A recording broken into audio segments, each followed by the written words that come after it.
اللہ تبارک و تعالی اس دنیا کے اندر بہت سارے لوگوں کو منصب اور مقام عطا فرماتا ہے۔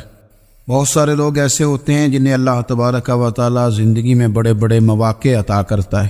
وہ چاہیں تو اس موقع سے اپنے ذاتی مفادات حاصل کریں اور چاہیں تو ان اچھے مواقع کو ملت کی، مذہب کی، قوم کی خدمت کے لیے وقف کر دیں۔ کچھ لوگ ایسے ہوتے ہیں کہ جو کسی مقصد کے حصول کی طرف سفر تو کر رہے ہوتے ہیں لیکن اس کے پیچھے زیادہ تر ان کے ذاتی مفادات کار فرما ہوتے ہیں اور وہ اپنے دنیاوی مقاصد کے لیے، اپنے اور اپنے خاندان کے دنیاوی فوائد کے لیے کوشش کر رہے ہوتے ہیں۔ ایسے لوگ بھی محدود رہ جاتے ہیں، ان کی سوچ بھی محدود رہ جاتی ہے اور کئی دفعہ کچھ تھوڑی دیر کے لیے ان کے نام ابھرتے ہیں اور پھر ہمیشہ کے لیے دب جاتے ہیں۔ کچھ لوگ ایسے ہوتے ہیں جو زندگی کے اندر اللہ کے لیے، اللہ تعالیٰ کی رضا کے لیے، رسول پاک صلی اللہ تعالیٰ علیہ وسلم کی خوشنودی حاصل کرنے کے لیے، دین کی، ملت کی، ملک کی سربلندی کے لیے آگے آنا چاہتے ہیں۔ میرا رب کریم قرآن مجید سورہ حج میں ارشاد فرماتا ہے کہ الذین ان مکناہم فی الارض، کچھ لوگ ایسے ہیں کہ اگر ہم انہیں زمین میں اقتدار دیں، زمین میں اگر ہم انہیں قابو دیں تو وہ کیا کریں گے؟ اقاموا الصلاۃ و آتوا الزکوٰۃ، وہ نماز قائم کریں گے، زکوٰۃ ادا کریں گے، وامروا بالمعروف، نیکی کا حکم دیں گے، ونہوا عن المنکر، اور لوگوں کو بری باتوں سے منع کریں گے۔ وہ دینی، فکری، اصلاحی انقلاب برپا کر دیں گے، نماز کو عام کریں گے، زکوٰۃ کو عام کریں گے، بھلائی کا حکم دیں گے اور برائی سے منع کریں گے۔ اللہ تبارک و تعالیٰ نے ان لوگوں کو جب اقتدار دیا، وہ کون لوگ تھے؟ سیدنا صدیق اکبر، حضرت فاروق اعظم، سیدنا عثمان غنی، حضرت مولا علی رضوان اللہ تعالی علیہم اجمعین۔ اللہ نے جب ان لوگوں کو اقتدار دیا زمین کے اندر، اللہ تبارک و تعالی نے انہیں نبی پاک علیہ الصلوۃ والسلام کی نیابت کے لیے چنا، تو ان لوگوں نے یہ انقلاب برپا کیا، نمازیں عام ہو گئیں، شوق سے لوگ صدقات و خیرات دینے لگے، بھلائی عام ہوئی، برائی کا کلا کما کیا گیا۔ ہمارے ہاں بھی لوگ احتساب کی باتیں کرتے ہیں، ہمارے ہاں بھی لوگ کہتے ہیں کہ میں رشوت خوری کو، کرپشن کو، ناجائز چیزوں کو ہمیشہ کے لیے جڑ سے اکھیڑ پھینکوں گا۔ لوگ دوسروں سے مطالبہ کرتے ہیں کہ یہ سارے کام جائز کریں، لیکن خود اس پر عمل کرنے کو تیار نہیں ہوتے۔ یاد رکھ لیں کہ یہ جو احتساب ہے یہ انسان کی اپنی ذات سے شروع ہوتا ہے۔ آپ جب نظام احتساب دنیا کے اندر مستحکم کرنا چاہتے ہیں تو اس میں پھر آپ کو اپنی ذات کو سامنے پیش کرنا پڑے گا۔ آج ہم بات کرنے جا رہے ہیں سیدنا فاروق اعظم رضی اللہ تعالیٰ عنہ۔ تو جناب عمر فاروق رضی اللہ تعالیٰ عنہ کا جو نظام احتساب ہے، انہوں نے اس کو گھر سے شروع کیا تھا، اپنے آپ سے اس کا آغاز فرمایا تھا۔ ہمارے ہاں یہ ہوتا ہے کہ جس بندے کے اکاؤنٹ میں اچھے خاصے پیسے ہیں، وہ بل جمع کرانے جائے تو اسے لائن میں نہیں لگنا پڑتا، مینیجر صاحب اسے آگے بلا لیتے، تو وہ بعد میں کیا کہہ رہا ہوتا ہے؟ کہتا دیکھو اللہ نے کتنی عزت دی ہے، مجھے لائن میں نہیں لگنا پڑا۔ بھائی لائن میں لگنا تو آپ کا یہ تھا کہ آپ سمجھتے ہیں کہ سارے مسلمان ہیں، مومنین ہیں، برابر ہیں، تو میں کسی کو تکلیف میں مبتلا نہ کروں۔ جب آپ آگے چلے گئے تھے تو آپ نے بہت سارے لوگوں کا حق مارا تھا، وہ لائن میں جو لگے ہوئے تھے ان کا وقت لمبا ہو گیا تھا۔ آپ نے تو اپنے آپ کو احتساب کے لیے پیش ہی نہیں کیا، بلکہ آپ نے کہہ دیا کہ جناب میرا تو رتبہ اعلیٰ ہے، لہذا یہ میرا حق بنتا تھا، مجھے تو استحکام ملنا چاہیے تھا۔ یہاں بہت سارے لوگوں نے اپنے حق میں چیزوں کو اور رنگ میں پیش کیا۔ سیدنا فاروق اعظم رضی اللہ تعالیٰ عنہ نے اس نظام احتساب کو اپنے گھر سے شروع فرمایا۔ حضرت عمر فاروق رضی اللہ تعالیٰ عنہ اپنے بچوں سے فرمایا کرتے تھے کہ جب میں حکم لوگوں کو کروں گا نا، اپنی رعایا کو، مسلمانوں کو میں کوئی حکم دوں گا تو تمہیں پہلے اس پر عمل کرنا پڑے گا۔ آپ فرمایا کرتے تھے یاد رکھنا لوگ تمہیں اس طرح دیکھیں گے، لوگ اس طرح تمہیں دیکھیں گے جس طرح گوشت کھانے والا پرندہ گوشت کو دیکھا کرتا ہے۔ چیل گوشت کھاتی ہے تو کیا کبھی اس کو پیغام بھیجنا پڑا ہے کہ تو آجا یہاں گائے مر گئی ہے، بھینس مر گئی ہے؟ خود بخود اس کی نظر ہوتی ہے، وہ پہنچ جاتی۔ جناب عمر فرمانے لگے میرے گھر والوں، میرے بیٹوں، میری بیٹیوں، میری اہلیہ، لوگ تمہیں اس طرح دیکھیں گے جس طرح گوشت کھانے والے پرندے دیکھتے ہیں، لہذا میں جب کسی کو عمل کروں تو پہلے تمہیں اس پر عمل کرنا پڑے گا جب میں کسی کو حکم دوں۔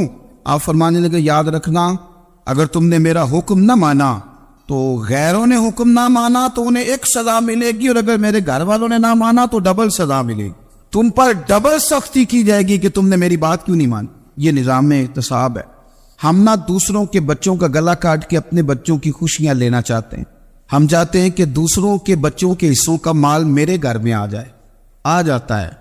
کچھ لوگوں کی سیاست چل جاتی ہے, کچھ لوگوں کا فریب اور فراڈ کام کر جاتا ہے, لیکن وہ گھر روشن نہیں ہوتے. ان گھروں میں پیسہ ہوتا ہے پر قرار رخصت ہو جاتا ہے. ان گھروں میں آسانیاں اور وسعتیں تو آ جاتی ہیں لیکن ایک دوسرے کا احترام ختم ہو جاتا ہے. سیدنا فاروق اعظم رضی اللہ تعالیٰ عنہ کا یہ طریقہ تھا کہ وہ اپنے بچوں پر سختی کرتے. آپ ہمارے ملک میں یہ نظام ہے, موجودہ حکمران ہو یا ان سے پچھلے, بچے سب کے ملک سے باہر رہتے ہیں. یہاں رہتے ہیں تو محلات میں, باہر جاتے ہیں تو بڑی بڑی آسائشوں میں. ان کے بچوں کے لیے قانون بھی الگ سے ہیں, قاعدے بھی الگ سے ہیں, اور ہمارے ملک کے اندر تو ایک باقاعدہ پروٹوکول کا سسٹم ہے. اس سسٹم سے گزر کر بڑے بڑے لوگ چلنا پسند کرتے ہیں. ہمارے زمانے میں بھی کچھ چیزیں سرکاری ہوتی ہیں خالص, لیکن عجیب نظام ہے نا, ہر چیز کا کرایہ بڑھ جاتا ہے, سرکاری دکان کا نہیں بڑھتا. باقی دکانیں 5-6 سال کے لیے ملتی ہیں, سرکاری دکان پہ آپ قبضہ کرنا چاہیں تو پورے 100 سال کے لیے مل جاتی. چونکہ یہ عام عوام کی پراپرٹی ہے تو اس کے ساتھ جو مرضی کو سلوک کرے. ایک سرکاری چراگاہ تھی جس کے اندر جانور چرا کرتے تھے. ہمارے یہاں بھی پنجاب میں کچھ جگہیں ہوتی ہیں تو ہم لوگ کہتے ہیں شام لاٹ ہے. سرکاری چراگاہ میں جانور چرا کرتے تھے. حضرت عمر فاروق رضی اللہ تعالیٰ عنہ کے صاحبزادے سیدنا عبداللہ ابن عمر رضی اللہ تعالیٰ عنہ نے بھی ایک اونٹ خرید لیا. تو سب لوگوں کے جانور سرکاری چراگاہ میں چرتے تھے, آپ نے بھی اپنا جانور وہاں چرنے کے لیے, کھانے پینے کے لیے چھوڑ دیا. وہ جب اونٹ آیا تو پتلا تھا, کچھ دنوں کے بعد وہ فربا ہو گیا, طاقتور ہو گیا, موٹا تازہ ہو گیا.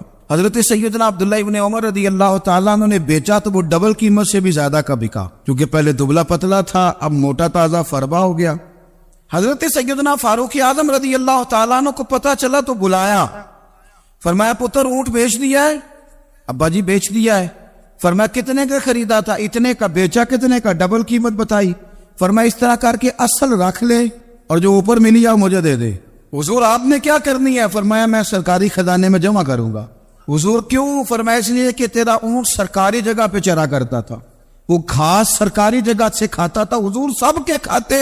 عبداللہ ابن عمر کہنے لگے سب کے کھاتے ہیں. آپ فرمانے لگے تو سب میں شامل نہیں ہے, تو امیر المومنین کا بیٹا ہے, تجھے میں یہ حق نہیں دے سکتا. تیرے اوپر تھوڑی سختی زیادہ کی جائے گی, تجھے یہ حق نہیں ملے گا.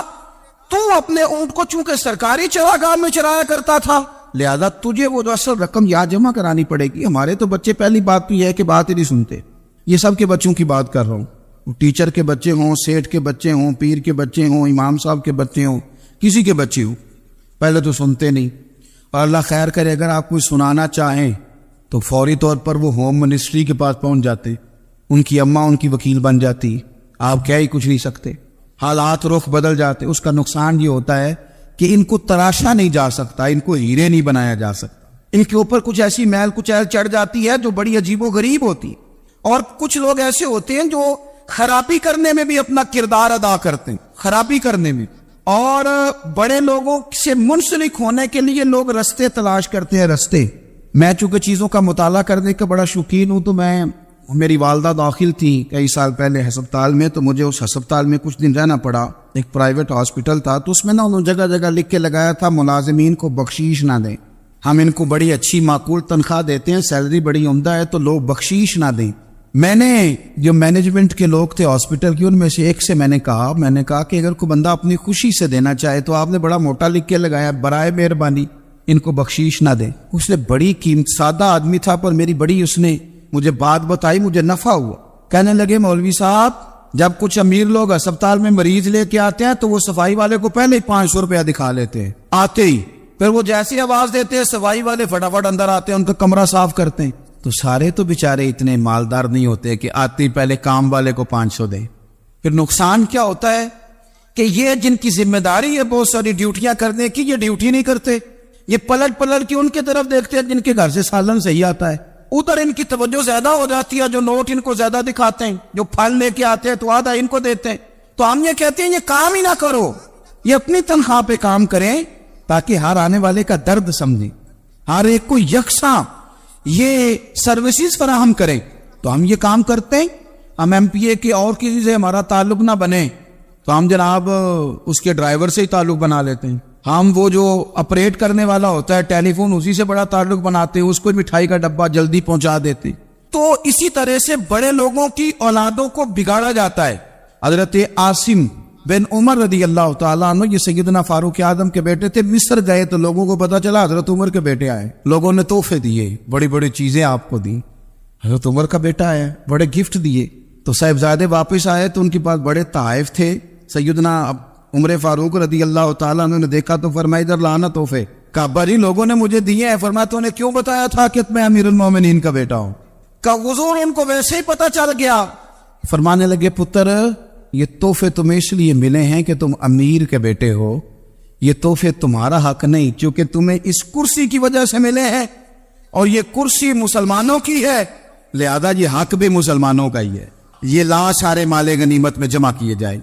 آپ اپنے گھر سے جب احتساب شروع کرتے ہیں, اپنے گھر سے, اور یہ یاد رکھیں یہ جو لوگ آتے ہیں آپ کے بچوں کو نوازنے کے لیے, یہ انہیں خراب کرتے ہیں, بگاڑ پیدا کرتے ہیں, یہ عجیب و غریب سی چیزوں میں مبتلا کر دیتے ہیں, بچوں کا نقصان ہوتا ہے کل کلام. پھر جو شاپر اچھا لے کے آئے پیر صاحب کے بچے ذرا اس سے پیار سے ملتے ہیں, نقصان ہو جاتا ہے, یہ دستے نگر ہو جاتے ہیں, یہ لوگوں کی طرف جیتے ہیں, دوسروں پہ ڈپینڈ کرنے لگتے ہیں. حضرت ابو موسیٰ اشعری رضی اللہ تعالیٰ عنہ نے پہلے تو ایک قلین بڑا سونا تھا, تو آپ نے حضرت عمر کے گھر بھیج دیا کہ چلو ان کے گھر میں ان کی اہلیہ بچھا لیں گی.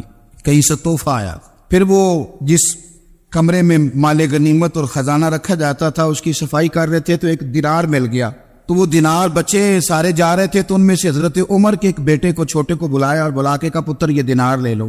حضرت عمر نے دیکھا کہ بیٹے کے ہاتھ میں دینار بھی ہے اور گھر میں قالین بھی ہے. ایک موقع پہ وہ قالین گیا, ایک موقع پر بچے کو ایک دینار دیا. تو حضرت عمر اپنی اہلیہ سے پوچھنے لگے یہ کہاں سے آیا قالین؟ کہا جناب ابو موسیٰ اشعری رضی اللہ تعالیٰ عنہ نے بھیجا ہے. بیٹے سے پوچھا دینار کہاں سے آیا؟ کہا مجھے انہوں نے ہی دیا ہے. آپ نے وہ دینار بھی لیا اور قالین بھی لیا اور اس کو لپیٹا اور جناب ابو موسیٰ اشعری کو بلایا, اور اتنے سخت ناراض تھے, فرمانے لگے ابو موسیٰ اشعری سے کہنا میرے پاس پیدل آئے, گھوڑے پہ نہ آئے. اور جب آئے حضرت ابو موسیٰ اشعری تو جناب عمر اتنے ناراض ہوئے کہ وہ قالین لپیٹ کر تو ان کے سر پہ مار دیا.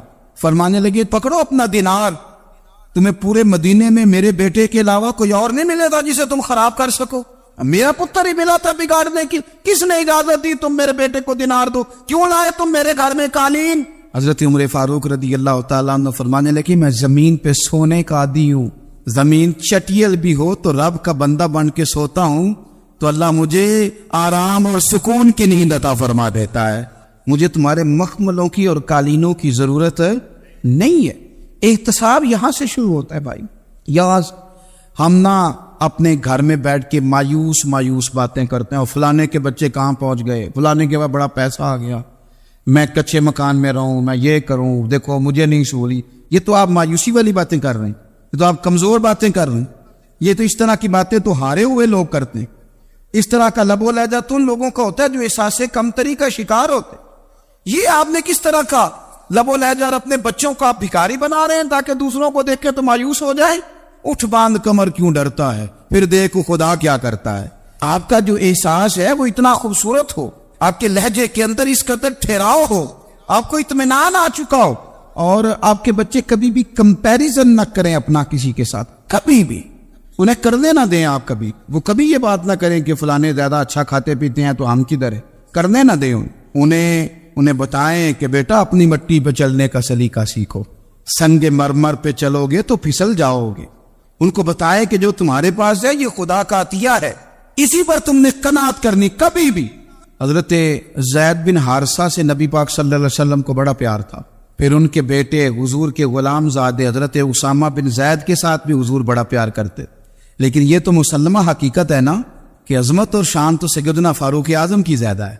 امت کا اتفاق ہے کہ نبیوں کے بعد سب سے بڑا درجہ جناب صدیق اکبر کا, اور پھر اللہ نے مقام عطا کیا حضرت فاروق اعظم کو. یہ بڑے لوگ تھے. ایک دفعہ مال تقسیم ہو رہا تھا تو حضرت عمر رضی اللہ تعالیٰ عنہ نے نا حضرت اسامہ بن زید کو 4000 دینار دیے اور اپنے بیٹے عبداللہ ابن عمر کو 3000 دینار دیے. تو حضرت عبداللہ ابن عمر گھر جا کے کہنے لگے ابا جی اسامہ میں وہ کون سی خوبی ہے جو میرے اندر نہیں, اور اسامہ کے باپ میں وہ کون سی خوبی ہے جو آپ کے اندر نہیں. تو حضرت عمر کی عاجزی دیکھیے, حالانکہ بال اتفاق دنیا جانتی ہے کہ جناب عمر فاروق رضی اللہ تعالیٰ عنہ افضل ہیں، پھر بھی پتہ اپنے بیٹے سے کیا کہتے ہیں؟ فرماتے ہیں وہ سن یار، وہ خدمت گزار ہیں نبی پاک کے، وہ بھی حضور کے گھر میں ڈیوٹی کرتے، نوکری کرتے، اور ان کے بیٹے بھی حضور کی نوکری کرتے، یہ خدمت گزار ہیں۔ فرمانے لگے اگر تو نے پوچھ لیا تو سن، پھر میری تو رائے یہ ہے کہ تیرے سے زیادہ اسامہ بن زید حضور کی نظر میں پیارے، اور اسامہ کا باپ تیرے باپ سے زیادہ نبی پاک کا پیارا ہے۔ کوئی کمپیریزن کرنے نہیں دیا، بچوں کو کسی ایسی جگہ کھڑے ہونے نہیں دیا۔ فرمایا یہ وجہ ہے، یہ انداز ہے کہ تو زیادہ پیارا ہے۔ حضرت عمر فاروق رضی اللہ تعالیٰ عنہ پسند نہیں کرتے تھے، ذرا برابر بھی پسند نہیں کرتے تھے کہ کوئی شخص اور مال آتا تو اپنے رشتہ داروں کو نوازنے سے بچتے۔ مال غنیمت آتا ہے نا، ہمارے ہاں تو اللہ خیر کرے جب کوئی بندہ کونسلر بنتا ہے، چیئرمین بنتا ہے، تو ٹھیکہ کس کو دیتا ہے؟ کوئی چلو بھتیجا مل جائے، کوئی بانجا مل جائے، کوئی چھوٹا بھائی، اسے بھی کام مل جاتا ہے ساتھ۔ نوازنے پہ لوگ آتے ہیں تو وہ تلاش کرتے ہیں کہ کہاں کو میرا ہے، وہ ٹینڈر ہی ان کے نام کے پاس ہوتے ہیں جن کی طرف ذرا نظر کرم زیادہ ہوتی۔ حضرت عمر فاروق مال تقسیم کر رہے تھے تو بیٹی آگے کہنے لگی ابا جی رشتہ داروں کا بھی حق ہوتا ہے، آپ سب کو دیتے ہیں، آپ کے قریب ہی نہیں آتے۔ تو حضرت عمر فاروق نے کیا لفظ کہے، کیا حقیقت ہے، کیا حسن ہے۔ فرمانے لگے پتر یہ مال تیرے باپ کا نہیں، مسلمانوں کا ہے، جب تیرے باپ کا ذاتی مال ہوگا تو اپنے رشتہ داروں کو دے گا، یہ مسلمانوں کا مال ہے، یہ اسی حساب سے تقسیم ہوگا جو عدل کا حساب ہے، جو ترازو ٹھیک ہے۔ فرمایا تو مجھے یہ مشورہ نہ دے، یہ مسلمانوں کا مال۔ یہاں سے نظام احتساب شروع ہوتا ہے، یہاں سے انسان آگے بڑھتا ہے، اور پھر کوئی تکلف نہیں کسی پر حضرت عمر کا، کوئی چھوٹا ہے یا بڑا ہے۔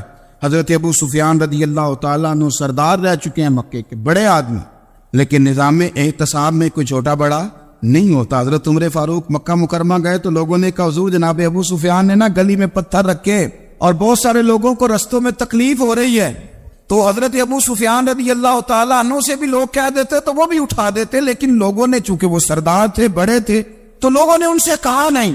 حضرت عمر جب آئے تو کہا تو جناب عمر نے پرواہ نہیں کی، خود آئے جناب ابو سفیان سے کہا یہ پتھر آپ نے رکھے؟ کہا حضور ہاں۔ فرمایا یہ بھی اٹھائیے، یہ بھی اٹھائیے، یہ بھی اٹھائیے۔ جب وہ اٹھا رہے تھے تو حضرت عمر کہہ رہے تھے شکر نہیں اللہ کا کہ عمر کہہ رہے ہیں اور ابو سفیان مانتے جا رہے ہیں، شکر نہیں۔ یہ نظام احتساب ہے کہ بڑا ہو یا چھوٹا ہو، اس کو یہ حق حاصل نہیں ہے کہ مسلمانوں کو وہ کسی تکلیف میں کسی بھی صورت میں مبتلا کرے، کہیں بھی کسی جگہ بھی، اس کو یہ والی اجازت نہیں۔ حضرت سیدنا عمر فاروق رضی اللہ تعالیٰ عنہ۔ پھر ایک اور بات تھی، میں کئی دفعہ یہ بات کہتا ہوں اور مجھے ذاتی طور پر اس کا بڑا تجربہ ہے، کچھ لوگ نا خوشامد پسند ہو جاتے، بڑی عمدہ تعریف کرتے ہیں، اوئے ہوئے ہو پول باندھتے ہیں پورے، آپ کے پاس آئیں گے تو کہیں گے جناب آپ سے زیادہ اچھا بندہ ہی کوئی نہیں، تو وہ نا آپ سے کام نکلواتے ہیں۔ پھر وہ کسی دوسرے کے پاس جاتے ہیں تو اسی طرح کا رویہ وہ دوسروں کے ساتھ کرتے۔ یہ عام لوگوں میں بھی مرض ہوتا ہے، عام لوگوں میں۔ اور بادشاہ وہ بندہ اگر، پھر تو اس کا دل کرتا ہے میں اگر بادشاہ سلامت ہوں تو دو چار بندے دیہڑی پہ رکھ لوں پر میری تعریف ضرور کریں۔ پابندی ہوتی ہے، لوگ یہ کام بڑے شوق سے کرتے ہیں۔ اور شیخ سعدی فرمایا کرتے تھے لکڑی کو گھن کھا جاتی ہے اور بڑے لوگوں کو خوشامد کھا جاتی ہے خوشامد۔ حضرت عمر فاروق رضی اللہ تعالیٰ عنہ اس معاملے میں بھی بڑے مضبوط تھے۔ ویسے مجھے اور آپ کو اچھا کون لگتا ہے؟ ہماری غلطیاں بتانے والا؟ ہمارے ایسا فرمایا کرتے تھے اپنے دشمنوں کی باتوں پر بھی غور رکھو، تمہارے دشمن تمہیں نکھار دیتے ہیں، تمہارے اندر جو کوتاہیاں ہوتی ہیں وہ تمہیں پتہ چل جاتی ہیں کہ یہاں میری اصلاح ہو رہی، ان پر غور کرو وہ کیا کہتے ہیں۔ حضرت عمر فاروق کی تعریف کی ایک بندے نے، کمال تعریف کی، وہ اس کا خیال تھا کہ رزلٹ بڑا شاندار آئے گا، بادشاہ کی تعریف ہوتی تھی تو پھر تھیلی جاتی تھی اشرفیوں کی، کمال رزلٹ آئے گا۔ تو حضرت عمر جب وہ پوری کر چکا نا بات تو فرمانے لگے تو خود بھی ہلاک ہوا اور مجھے بھی ہلاک ہی کر دیا ہے، خود بھی تباہ ہوا ہے مجھے بھی تباہ کر دیا، کس طرح کی باتیں کر رہے۔ ایک بندہ اور آیا اور اس نے آ کے کہا کہ پوری امت میں سب سے افضل ہے فاروق اعظم آپ ہی ہیں۔ حضرت عمر فاروق فرمانے لگے تجھے تیری ماں روئے، ابو بکر تجھ سے بھی افضل تھے، تیرے باپ سے بھی افضل تھے، اور صدیق اکبر مجھ سے بھی افضل ہے اور میرے باپ سے بھی افضل ہے۔ یہ تو کس طرح کی بات کر رہا ہے؟ یہاں ہر شے ہضم نہیں ہو جاتی، فوری طور پہ لوگ ڈکار بھی پورا نہیں لیتے۔ قرآن مجید نے کہا فَلَا تُزَكُّوا أَنفُسَكُمْ هُوَ أَعْلَمُ بِمَنِ اتَّقَىٰ، اپنے منہ سے نہ کہو میں پاک صاف ہوں، اللہ زیادہ بہتر جانتا ہے کہ تم میں سے پرہیزگار کون ہے۔ اپنے منہ سے تعریفیں کرتے کراتے ہو، یہ مزاج چھوڑ دے۔ حضرت عمر رضی اللہ تعالیٰ عنہ پسند نہیں کرتے تھے۔ ایک آدمی نہ چلتا تھا وہاں تو بڑا متکبرانہ چال کے ساتھ چلتا، حضرت عمر نے دیکھا، یہاں تک احتساب فرماتے، زمین پہ زور زور سے پیر پٹکتا، چال بڑی اس کی متکبرانہ، لوگ بڑے پریشان ہوتے۔ حضرت عمر نے ایک دن سمجھایا، باز نہیں آیا، اگلے دن پہ درہ نکال لیا، لگائے 4 درے، فرمایا آج کے بعد نہ چلنا اس طرح مدینے میں پیر پٹک پٹک کے۔ اس وقت تو اسے غصہ لگا، لیکن کچھ دیر کے بعد نا جب غصہ اترا تو حضرت عمر کے پاس آیا، کہنے لگا حضور اللہ آپ کا بھلا کرے، آپ نے درے نہیں مارے، آپ نے تو شیطان بھگا دیا جو میرے ساتھ چمٹا ہوا تھا، چمٹا ہوا شیطان آپ نے مجھ سے بھگا دیا ہے۔ یاد رکھیں مسند امام احمد بن حنبل میں حدیث ہے، اللہ کے پیارے رسول صلی اللہ علیہ وسلم فرماتے ہیں جو دنیا میں متکبرانہ چال کے ساتھ چلتا ہے نا، قیامت کے دن وہ اللہ سے اس حال میں ملے گا کہ رب اس سے ناراض ہوگا۔ متکبرانہ چال سے نہیں چلیں گے۔ تو حضرت فاروق اعظم رضی اللہ تعالیٰ عنہ کا یہ طریقہ تھا کہ آپ خیال کرتے، اور پتہ کس طرح کا آپ کا مزاج تھا، فرماتے تھے تقسیم کرو، دوسروں کا بھی خیال رکھو۔ جس طرح بندہ دیوانہ وار نہیں لوگوں کا خیال رکھتا کہ بندہ بگڑے کوئی نہ، دیوانہ وار۔ کچھ لوگ تبلیغ کرتے ہیں رسمی، اور کچھ لوگ ایسے ہوتے ہیں جو لوگوں کی اصلاح میں دیوانے ہو جاتے ہیں، ان کی خواہش ہوتی ہے یہاں بھی بندہ ٹھیک ہو جائے، یہاں بھی بندہ ٹھیک ہو جائے، یہاں بھی بندہ ٹھیک۔ کچھ لوگ کڑی نگرانی کرتے ہیں کہ انسان بگڑنے نہ پائے۔ حضرت عمر فاروق رضی اللہ تعالیٰ عنہ نا گوشت والی دکان کے پیچھے جا کے بیٹھ گئے کئی دنوں تک۔ وہ کہنے لگا حضور یہاں کیا ہے؟ فرمایا تو اپنا کام کرنا۔ گوشت والی دکان پہ بیٹھے، کام کر اپنا، نگرانی کرنے لگے حضرت عمر۔ پھر آپ نے نا وہ بندے پکڑ لیے، کون؟ جو 2 دن مسلسل گوشت خریدنے آئے، پکڑ کے کھڑا کر لیا، فرمایا تو کل بھی گوشت لینے آیا تھا؟ حضور ہاں۔ فرمایا آج پھر کھائے گا؟ حضور جی۔ تو آپ فرمانے لگے کیا تیرے محلے سے غربت ختم ہو گئی ہے؟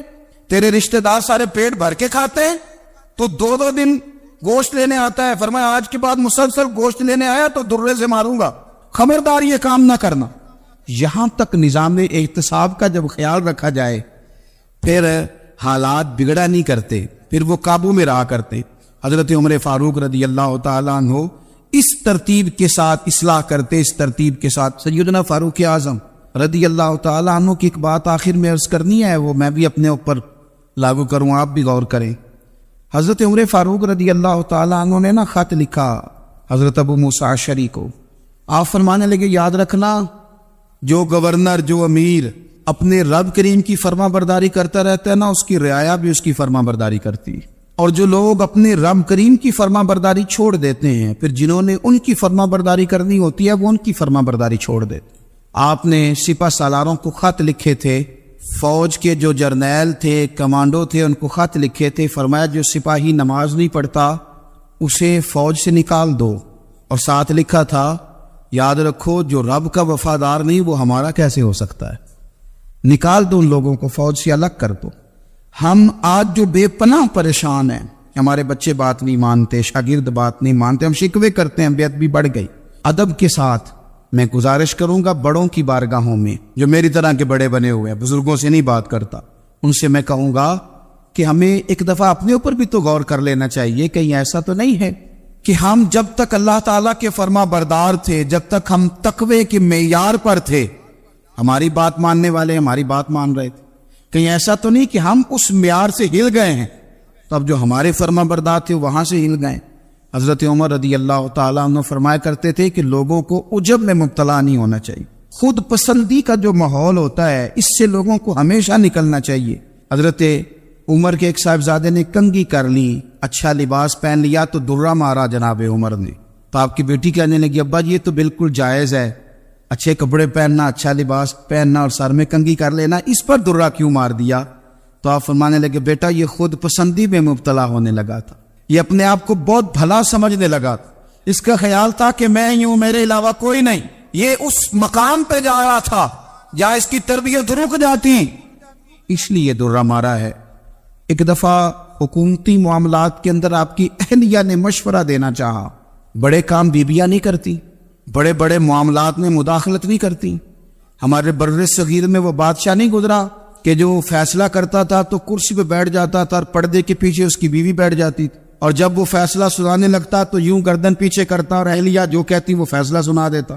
لیکن ایک دفعہ خاتون نے ایک آدمی کو حضرت عمر نے معزول کیا تو آپ کی اہلیہ نے اس آدمی کی اہلیہ حضرت عمر کی اہلیہ سے ملی ہوگی، تو خاتون نے ذرا سفارش کرنی چاہیے، تو جناب عمر فاروق رضی اللہ تعالیٰ عنہ کے ہاتھ میں عصا تھا، ڈنڈا تھا، 2-3 دفعہ زمین پہ مارا، اور میں تمہیں کس نے اجازت دی ہے حکومتی معاملات میں مشورہ دینے کی؟ یہ مشورہ مولا علی دیں گے یا عثمان غنی دیں گے؟ آپ کو کس نے اجازت دی؟ وہ حکومتی معاملات، وہ مسلمانوں کا اجتماعی معاملہ، وہ مسلمان دیکھیں، آپ کو اس میں آنے کی اجازت نہیں ہے۔ جو آپ کی ذمہ داریاں ہیں، آپ کے حقوق ہیں، ان پر آپ بات کریں۔ تو بھائی نظام میں احتساب اپنی ذات سے شروع کریں۔ ہماری اولادیں، ہمارے بچے، وہ باہر سے انہوں نے زیادہ اثر نہیں لیا، ہم نے انہیں بتایا ہے کہ ہم بڑے غریب ہیں، ہم بڑے مجبور ہیں، ہم تو بڑے کمزور ہیں، ہماری تو سنتا کوئی نہیں، یہ تو امیروں کا ملک ہے، اس میں تو فلانے کو اہمیت حاصل ہے۔ ان باتوں نے ہمارے بچوں کو کمزور کیا ہے، ان باتوں نے ہمارے بچوں کے دلوں میں احساس کمزوری پیدا کیا ہے۔ آپ ان کو جینا سکھائیں، آپ ان لوگوں کو بتلائیں کہ رب کریم نے جو تمہارے لیے بہتر سمجھا وہ تمہیں اپنے فضل سے بڑا عطا فرمایا ہے۔ آپ ان کو ان کے مقام پر رہ کر خوددار اور قناعت پسند ہونا سکھائیں، آپ یقین کریں گھر امن والا بن جائے گا۔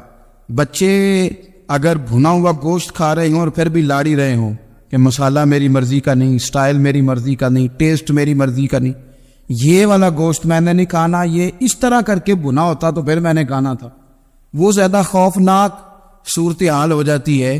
لیکن اگر ابا جی، اماں جی، گھر والے کھیتوں میں کام کر رہے ہوں اور بچے اچار کے ساتھ روٹی لے کے جائے اور بننے میں بیٹھ کے، پھٹے پہ بیٹھ کے وہ پھر کھانا شروع کریں، اور جب وہ اچار آئے اور وہ ایک دوسرے کو کہیں کہ آج تو 2 کلے ہو گئے میرے کام کے، اس دفعہ تو دیکھنا ہماری فصل کتنی شاندار ہوگی، ایک دوسرے کو دیکھ دیکھ کے وہ ہنسے اور مسکرائے اور ان کی باتوں میں لذت ہو، اور پھر وہ کہیں کہ آم بڑے اچھے مل گئے تھے، دیکھو اچار کتنا سونا آ گیا ہے، دیکھو یہ کس قدر زیادہ اچھا ٹیسٹ ہے، تیل بھی بڑا اچھا ہے، گل بھی بڑے وقت پہ گیا ہے۔ آپ یقین کریں یوں لگتا ہے کہ کائنات کی سب سے بہترین روٹی یہ لوگ کھا رہے ہیں۔ یہ سوچ حضرت عمر نے ہمیں دی ہے۔ حضرت عمر کا بیٹا مصر گیا، وہاں سے کمائی کر کے لایا، تجارت کرنے گیا، لاکھوں کا مال۔ کون سا باپ ہے دنیا میں جس کا بیٹا باہر سے پیسے لے کے آئے تو ابا تفصیل پوچھے کہ بیٹا کہاں سے کمائے، کہاں سے لایا، کتنے ملے، کیوں آئے؟ کون سا باپ تفصیل پوچھتا ہے؟ ابا تو کہتا ہے لا صحیح، اور تعریفیں کرتا ہے میرا بیٹا بڑی کمائی کرتا ہے۔ کبھی پوچھا ہے اس سے کہ ڈیوٹی صحیح دیتا ہے کہ نہیں؟ کبھی پوچھا ہے کہ تو ایمانداری کی روزی لاتا ہے کہ حرام کی کماتا ہے؟ یہ باپ کی ذمہ داری ہے، یہ اماں کی ذمہ داری ہے۔ پھر کہتا ہے بیماری کیسے آ گئی، پریشانی کیسے آ گئی؟ تو نے کبھی سوال کیا اپنی اولاد سے؟ حضرت عمر فاروق رضی اللہ تعالیٰ عنہ کا بیٹا مصر سے پیسے کما کے لایا تو جناب عمر نے بلایا، فرمایا بیٹے اتنی تو تیرے پاس راش ہی نہیں تھی، تھوڑے سے تو پیسے لے کے گیا تھا، اتنی کمائی کیسی ہو گئی؟ اتنے تو پیسے نہیں تھے صاحب، کہاں سے کمائی لائے؟ اس نے کہا ابا جی وہ جو میرے چچا ہے نا مصر کے گورنر، آپ کے دوست، انہوں نے میری مدد کی ہے۔ فرمایا جتنے لوگ گئے تھے سب کی ہے مدد اس نے؟ کہا نہیں صرف میرے کی۔ فرمایا تیرے کیوں کی؟ کہا حضور آپ کے دوست ہے۔ فرمایا چپ کر، حضور انہوں نے مجھے اتنے پیسے دیے، میں نے کاروبار میں ڈالے تو نفع آیا تو میں ان کی رقم دے کے۔ فرمایا خاموش ہو جا، باقی جتنے لوگ گئے تھے سب کی مدد کی اس نے؟ کہا نہیں حضور صرف میری کی۔ فرمایا اس نے تیری مدد نہیں کی، اس نے خلیفہ کے بیٹے کی مدد کی، اس لیے کہ وہ خلیفہ کو اپنے حق میں نرم کر سکے۔ فرمایا آدھا مال تیرا ہے، آدھا مال غنیمت کا ہے، مال خزانہ کا ہے، مسلمانوں کا ہے، اس لیے کہ تو جو وہاں سے مال کما کے لایا ہے وہ اپنے باپ کے خلیفہ ہونے کی وجہ سے کما کے لایا ہے، لہذا رکھ ادھر۔ یا کہتے ہیں کدھر سے آیا، کیسے آیا، کون سا حساب دے، کیا کرے؟ او بھائی حضرت عمر رضی اللہ تعالیٰ عنہ کا اپنی اولاد کے بارے میں یہ رنگ ہے۔ ایک جنگ سے نا خوشبو آئی، خوشبو بڑی مہنگی ہوتی تھی، عرب میں خوشبو آج بھی بڑی مہنگی ہے، وہ زیادہ استعمال کرتے۔ میری باتوں کی سمجھ آ رہی ہے میرے بھائی؟ بڑی مہنگی خوشبو تھی۔ جب وہ خوشبو آئی تو حضرت عمر نے کہا، گھر میں پہلے پہنچی حضرت عمر کے، چونکہ زیادہ عورتیں استعمال کرتی تھی گھر کے اندر خوشبو، مرد بھی لگاتے تھے۔ حضرت عمر نے اپنی بیوی سے کہا، آپ کی زوجہ تو تھی وہ بڑی خوشبو کو پسند کرتی۔ حضرت عمر نے اپنی زوجہ سے کہا کہ خوشبو لاؤ، میں نے ایک عورت کی ڈیوٹی لگائی ہے، وہ خوشبو تول کے نا تو بھائیسا برابر صحابہ میں بانٹ دے گی۔ تو آپ کی زوجہ کہنے لگی کسی بی بی کی ڈیوٹی لگانے کی کیا ضرورت تھی، میں جو موجود تھی بانٹ دیتی ہوں تول کے بھائیسا برابر۔ آپ نے فرمایا نہیں تو رہنے دے، فلانے بی بی بانٹے گی۔ حضور میں نے بھی بانٹنی ہے، میرے پہ کچھ حق ہے؟ آپ نے فرمایا نہیں تو تفصیل نہ پوچھ، تو خوشبو دے دے، کوئی اور بانٹے گی۔ خاتون خانہ تھی نا، کہنے لگی نہیں مجھے بھی آج آپ کو بتانا ہی پڑے گا کہ کوئی جو بانٹ سکتی ہے تو میں کیوں نہیں بانٹ سکتی؟ زوجہ کہتی عمر نے بات کی تو میری چیخیں نکل گئیں. حضرت عمر فرمانے لگے جب تو خوشبو بانٹے گی نا تیرے ہاتھوں کو بھی لگے گی, تیرے دوپٹوں کو بھی لگ جائے گی. اگر رب کریم نے مجھ سے سوال پوچھا کہ عمر خوشبو تو مسلمانوں کی تھی, تیری بیوی کے دوپٹے کو کیوں لگ گئی, تو میں اللہ کے حضور کیا جواب دوں گا؟ اگر اللہ نے یہ سوال کیا کہ تیری بیوی نے کیوں لگائی, وہ تو حصہ تھا مسلمانوں کا, تو تو نے تیری بیوی نے کیوں لگائی؟ تو فرمایا میں نہیں چاہتا کہ اللہ کے حضور مجھے اور تجھے باز پرس ہو, لہذا کسی اور کو بانٹنے دے. زوجہ روئی اور تڑپ کے کہنے لگی عمر مجھے لگتا ہے صبح قیامت بھی تیری بیوی ہونے کی وجہ سے اللہ مجھے جنت عطا فرما دے گا, تیری زوجہ ہونے کی برکت سے. بھائی یہ معیار رکھا, خدا کی قسم ایسا شخص تاریخ میں دوبارہ نہیں آیا. اتنا بڑا آدمی, اتنا بڑا شخص, اتنا بڑا آدمی, اور پھر رنگ یہ ہے کہ عمر 22 لاکھ مربع میل کا حکمران, اور کھجور کے درخت کے نیچے مٹی کا ڈیلا لے کے سو گئے ہیں, پرواہ کوئی نہیں, کوئی مسئلہ ہی نہیں. 2 غلام ساتھ بیٹھے, ایک روٹی حضرت عمر نے گھر سے منگوائی, تھوڑا سا سرکہ, تو غلام کہنے لگے ہم نے بھی کھانی ہے. فرمایا کوئی حرج نہیں, روٹی کوئی پیٹ بھر کے کھانا ضروری تو نہیں, 3 حصوں میں بانٹ لیتے. ایک آدمی آیا ہوا تھا مصر کا رہنے والا ملنے کے لیے, اس نے پوچھا عمر کدھر ہے, تو کہا وہ ادھر جاؤ مسجد میں بیٹھے ہوں گے, اور واپس آیا تو کہنے لگا وہاں تو 3 غلام بیٹھے, ایک روٹی بانٹ بانٹ کے کھا رہے ہیں, لگتا ہے کئی دنوں سے روٹی نہیں ملی. کہا 3 غلام تو کوئی نہیں, وہاں 2 ہی تھے, تیسرے تو امیر المومنین تھے. اس نے کہا نہیں نہیں 3 غلام ہیں, کپڑے بھی ایک طرح کے پہنے ہوئے, بلکہ 2 کے تو پھر صحیح ہے, تیسرے کے تو زیادہ ماڑے ہیں. کپڑے بھی ایک طرح کے, کھانا پینا بھی ایک طرح کا, اور ان کا نشست برخاست بھی ایک طرح کی ہے, لہذا کوئی فرق نہیں. حضرت ابو ہریرہ کہتے ہیں میں لے کے آیا, اور جناب عمر کو جب میں نے کچی زمین میں تامت سمیٹ بیٹھے دیکھا تو میں رو پڑا. میں نے اس مصر سے آنے والے کو کہا تو اس کے جلوے دیکھ, اگر اس کی ذات میں اتنا حسن ہے تو محمد عربی کا مقام کیا ہوگا, مقام غور. 10 محرم کو لوگ دیگے پکائیں گے نا, ہم بھی پکائیں گے انشاءاللہ, یہاں بھی پروگرام ہوگا. تو 10 محرم کو جو دیگ پکنی ہے تو ایسا نہیں ہو سکتا کہ 1 محرم کو حضرت عمر کے نام کی بھی کوئی پک جائے. اگر امام حسن حسین کے نام کی دیگیں پکے تو جو امام حسن حسین کے سے پیار کرنے والے, جو امام حسن حسین سے, ہم لوگوں نے بھی عجیب رٹا اپنایا ہے نا, ہم لوگ بات کا ایک پہلو دیکھتے ہیں دوسرا نہیں دیکھتے. حضرت امام حسن اور حسین کو بھی نبی پاک نے شہید کہا, اور جناب عمر کو بھی رسول اللہ نے خود شہید فرمایا. فرمایا شہید ہے, خود فرمایا اپنی زبان سے کہ یہ شہید ہے, خود میرا عمر شہید ہے. تو ان کے نام کی دیگ نہیں پکنی چاہیے, اس طرف نہیں ہماری توجہ ہونی چاہیے. اور اہل بیت نبوی, یہ بات میں پہلے بھی کرتا ہوں, آج پھر کرنا ضروری سمجھتا ہوں. اہل بیت کا پیار سن لو کان کھول کے, اہل بیت کا پیار اگر ہمیں کسی نے سکھایا ہے تو سیدنا عمر فاروق نے سکھایا ہے. اہل بیت نبوت کی محبت اگر کسی نے سکھائی ہے تو کس نے سکھائی ہے؟ بول کے بتائیے. حضرت عمر نے. اہل بیت کا پیار ہمیں حضرت عمر نے بول کر کے سکھایا ہے. بھائی یاد رکھے, کسی کی طاقت نہیں تھی دم مارنے کی حضرت عمر کے سامنے, طاقت ہی نہیں تھی. کیسر و کسرا کانپ جاتے تھے, جرأت ہی نہیں کرتے تھے حضرت. اور ہمارے تو تعلقات بڑے ہیں نا غیروں سے. حضرت ابو موسیٰ اشعری رضی اللہ تعالیٰ عنہ فرماتے ہیں میرا منشی عیسائی تھا, وہ کاتب کہتے تھے وہ لوگ, میرا حساب کتاب عیسائی تھا. تو فرماتے ایک دن میں نے وہ سارا حساب کتاب لین دین کے حضرت عمر کو دکھائے تو فرمانے لگے جس نے لکھے ہیں اس کو بلاؤ. کہنے لگے وہ ضرور مسجد نہیں آ سکتا. کیوں نہیں آ سکتا؟ کہنے لگے وہ عیسائی ہے. کہتے ہیں حضرت عمر جلال میں آ گئے. آپ فرمانے لگے جنہیں رب دور کرتا ہے تم کیوں قریب کرتے ہو, جنہیں اللہ دور کرتا ہے. فرمایا تم غیروں کو اگر عہدے دو گے تو اپنوں کا کیا بنے گا؟ اگر تم غیروں کو عہدے دو گے تو اپنوں کا. ہم نے غیروں کو عہدے دیے تو دیکھا نا اپنے کس طرح کاٹے جا رہے ہیں. غیروں کو جو عہدے دے دیے, جرانے سارے غیروں سے روز دعویٰ ہوتا ہے چین ہمارا سجن ہے, چین ہمارا دوست ہے. او بھائی دوست ہے تو اس سے کہو نا کہ برما تو تمہاری ایک چھوٹی سی ریاست ہے, چین کے بغیر تو وہ سانس بھی نہیں لے سکتا. اس کو کہو نا اس حکومت پہ دباؤ ڈالے. لیکن ہم لوگوں نے غیروں کو ہوتے دیے تو اپنے پس گئے. حضرت عمر کہتے تھے ذمی کا ہم ادب کریں گے, ذمی کافر کا ہم, ایسا کافر جو مسلمان ریاست کو قبول کرے, بدامنی نہ پھیلائے. ایک آدمی کو آپ نے دیکھا آنکھوں سے نابینا ہے اور بھیک مانگ رہا ہے, تو حضرت عمر کو نظر آ گیا. فرمایا کون ہو؟ اس نے کہا میں یہودی ہوں. فرمایا بھیک کیوں مانگتی ہو؟ کہا جب تک تندرست تھا مسلمانوں کو جزیہ دیتا تھا, بوڑھا ہو گیا ہوں کیا کروں. حضرت عمر نے گھوڑے کی پشت پہ بٹھایا, کافر کو گھوڑے کی پشت پہ بٹھایا اور بٹھا کے مدینے لائے. حضرت علی شیر خدا وزیر خزانہ تھے. فرمایا علی اس کا وظیفہ جاری کرو. کہا یہ کون ہے؟ فرمایا یہ یہودی ہے لیکن یہ ہمیں جزیہ دیتا رہا, بوڑھا ہو گیا بیچارہ, بھیک مانگنے پہ مجبور ہے, ہماری حکومت کے اندر رہتا ہے, اس کا پورا وظیفہ جتنا خرچہ اتنا وظیفہ لگاؤ. حضرت علی کہتے میں وظیفہ لگا رہا تھا اور وہ میرے نبی کا کلمہ پڑھ رہا تھا, وہ رسول اللہ کا کلمہ پڑھ رہا تھا. یہ مزاج, یہ نہیں کہ کافر. حضرت عمر نے گورنروں کو خط لکھے تھے کہ زبردستی کسی کو مسلمان نہیں کرنا, جہاں ان کی عبادت گاہیں بنی ہو تو گرانی نہیں, کوئی مندر کوئی گرجا ضائع نہیں کرنا. اسلام سب کو جینے کا موقع دیتا ہے, پر بے ایمانو ظالمو بدذاتو تمہیں یہ کہتا ہے کہ ہم تمہیں جینے کا موقع دیتے, تم بھی مسلمانوں کو جینے کا موقع دو. امام حسن ملنے, آپ یقین کریں میں جب اس واقعہ کو پڑھتا ہوں تو میرا دل جھوم جاتا ہے. میں کہتا ہوں یار ڈاٹا ہونا اپنی جگہ پہ, عشق ہونا اپنی جگہ پہ, انسان کا باوقار ہونا اپنی جگہ.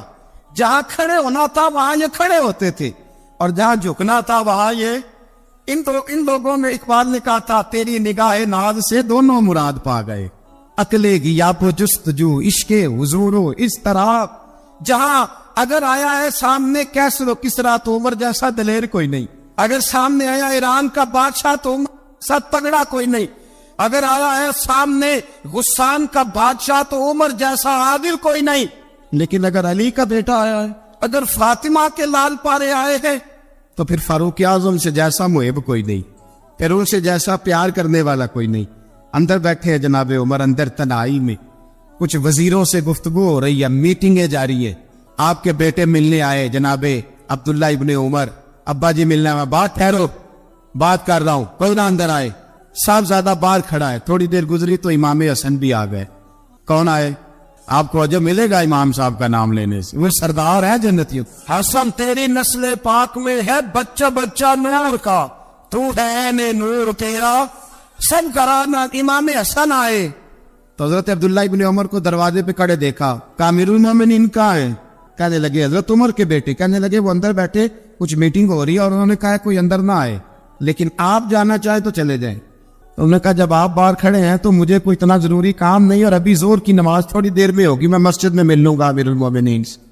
یہ بات کہہ کے امام حسن چلے گئے. یار اتنی بڑی بات نہیں تھی, اور میرے استادوں کا بیٹا بھی آئے تو کہا ٹھیک ہے جی وہ سوئے ہوئے, کوئی غرض نہیں یار میں ٹھہر کے آ جاؤں گا, کوئی بڑی بات نہیں تھی. دیکھا جائے تو بڑی بات نہیں تھی, پر بات بہت بڑی تھی, اس لیے کہ یہ خالی حسن نہیں, یہ حسن ابن علی ہے, یہ حضرت فاطمہ کے لخت جگر. حضرت عمر باہر نکلے, عبداللہ ابن عمر سے پوچھا کوئی آیا تو نہیں؟ تو کہا حضور امام حسن آئے تھے. تو کہا پھر شہزادے کو اندر کیوں نہیں بھیجا؟ کہا میں نے کہا تھا. وہ کہنے لگے اگر امیر المومنین مصروف ہیں تو میں ظہر میں مل لوں گا. حضرت عمر رونے لگے. فرمایا بیٹے تو نے اچھا نہیں کیا. پھر مسجد نہیں گئے, سیدھے امام حسن کے دروازے دستک دی. امام حسن باہر آئے. کہا شہزادے آئے تھے تو ملے کیوں نہیں؟ تو امام حسن کہنے لگے حضور آپ کا اپنا بیٹا دروازے پہ کھڑا تھا, اور منع بھی کیا تھا آپ نے, تو میں زور میں مل لیتا. حضرت امام حسن فرماتے جوش جذبات میں جناب عمر نے سر سے پگڑی اتار دی. جوش جذبات کہنے لگے حسن میرے بیٹے کا اور آپ کا کیا مقابلہ؟ کیا اس کی ماں کا نام فاطمہ الزہرا ہے؟ کیا اس کی نانی کا نام خدیجہ الکبریٰ ہے؟ کیا اس کے نانے کا نام محمد مصطفیٰ ہے؟ آپ کا اور اس کا کیا مقابلہ؟ پھر رو پڑے اور کہنے لگے بیٹے میں مکے کے صحراؤں میں اونٹ چرایا کرتا تھا, یہ جو میرے سر پر عزت کے بال ہیں یہ تیرے نانے کے اگائے ہوئے. میں مکے کے خبردار شہزادے خبردار. او بھائی اہل بیت نبوت کے ادب کا رنگ اگر سکھایا ہے تو سیدنا عمر نے سکھایا ہے. حضرت عمر فاروق اتھارٹی ہے, اسلام کی اتھارٹی. یکم محرم حضرت عمر کی شہادت ہے. یہودی بول اٹھا, کافر بول اٹھا.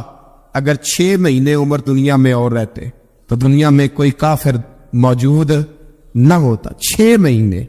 اور جب اس بطل جلیل کا جنازہ اٹھا, اللہ بخاری پڑھیے نا, اللہم ارزقنا شہادت فی سبیلک, اللہ بسترے کی موت نہ دینا, شہادت کی دینا. عمر شہید ہوئے, مسجد نبوی میں نماز پڑھاتے, اور جب جنازہ اٹھا تو مدینے کا پھر پیچھے جو دلیر بچے وہ مولا علی تھے. جناب عمر کا جنازہ اٹھا تو سب سے پہلی آئے جو نکلی وہ حضرت علی کی زبان سے نکلی, اور حضرت ساری داڑھی افسوس سے بھر گئی. لوگوں نے کہا کہ علی کیا ہوا؟ فرمانے لگے تم دیکھ نہیں رہے جنازہ کس کا اٹھا ہے؟ پلٹ کے دیکھو تو صحیح، پتہ نہیں یہ کون گیا ہے؟ کہ حضور کیا ہوا؟ آپ فرمانے لگے عمر اس طرح کے کام کر کے گیا ہے، اب ان کے رستوں پہ کون چلے گا؟ کون اس کے جگر راہ وفا میں نقش ایسے چھوڑ آیا ہوں، میں جس منزل سے گزرا ہوں وہ اب تک یاد کرتی ہے۔ حضرت علی حضرت عمر کے جنازے پہ کھڑے ہو کے کہتے ہیں اللہ مجھے اس طرح کے عمل کرنے کی توفیق دے جس طرح کے عمر کر کے گیا۔ میرے بھائی قتل عزیز، قتل حریت، حضرت عمر رضی اللہ تعالیٰ عنہ جو اپنی زندگی انقلاب والی گزار کے گئے۔ عمر جب دنیا سے گئے تو 80 دینار کا قرضہ تھا، 22 لاکھ مربع میل کا حکمران، اور اپنے بیٹے سے کہنے لگے بیٹے کوشش کرنا تیرے خاندان والے مل کے میرا قرضہ اتار دے، میری قبر پہ بوجھ نہ رہے، اور اگر خاندان والے مدد نہ کریں تو میرے دوستوں سے بات کرنا، وہ مدد نہ کرے تو پھر علی سے بات کرنا۔ ان کا پیار آپس میں اتنا، اور تو اختلاف ثابت کر رہا۔ 80 دینار کا قرضہ چھوڑ کر حضرت عمر دنیا سے گئے، اور جاتی دفعہ کہہ گئے میرے بعد میرے بچوں کو حکومت کے مشورے میں بھی شامل نہ کرنا، حکومت کے مشورے میں بھی میری اولاد شامل نہ ہو۔ اتنا بڑا شخص اتنا بڑا رنگ دے کے یکم محرم کو جب عمر فاروق کا وصال ہوا تو بیٹے سے کہنے لگی اماں عائشہ سے جا کے کہو میرا بھی نبی پاک کے روزے میں دفن ہونے کو دل کرتا ہے۔ ایک قبر کی جگہ ہے اماں جی نے اپنے لیے رکھی ہے، بخاری یا بخاری۔ حضرت عائشہ کے پاس صاحبزادے گئے، کہنے لگے اماں جی عمر کو زخم لگ گیا ہے، حالت بڑی پریشانی والی ہے۔ وہ کہتے ہیں اگر اماں اجازت دے۔ سید عائشہ رو پڑی، فرمانے لگی کہ اپنی قبر کی جگہ تو لینا کسی کو دیتا، پر عمر نے کمال ہی بڑا کیا، اسے کہو جاؤ گنبد خضرا میں قیامت تک جو مصطفیٰ پہ اور ابو بکر پہ سلام پڑے گا وہ تجھ پہ بھی سلام پڑھ کے جائے، جاؤ میں نے جگہ دی۔